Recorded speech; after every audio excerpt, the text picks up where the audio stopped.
Welcome to our channel. Today we how to reduce event promotion costs with Eventbrite detailed guide. Start by signing into your Eventbrite account.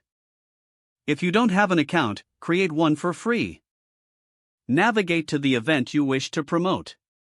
Click on the Promote tab located on the event dashboard.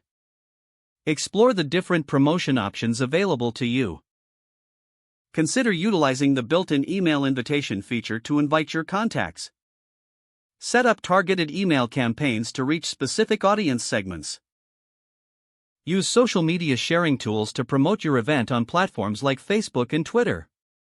Create engaging posts that highlight the unique aspects of your event.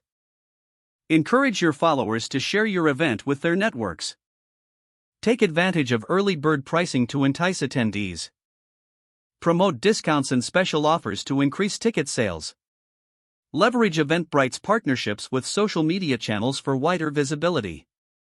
Utilize the customizable event page to reflect your branding and message.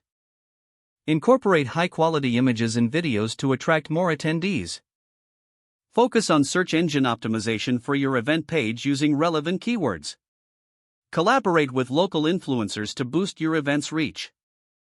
Engage with your audience through interactive content such as polls or Q&A sessions. Monitor analytics provided by Eventbrite to track engagement and ticket sales. Adjust your promotional strategy based on the insights you gather. Consider cross-promotion with local businesses or organizations.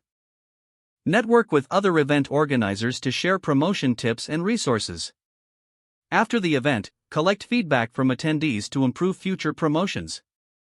By following these steps, you can effectively reduce your event promotion costs while maximizing attendance. If the page does not load, refresh the browser or try again in a private or incognito window.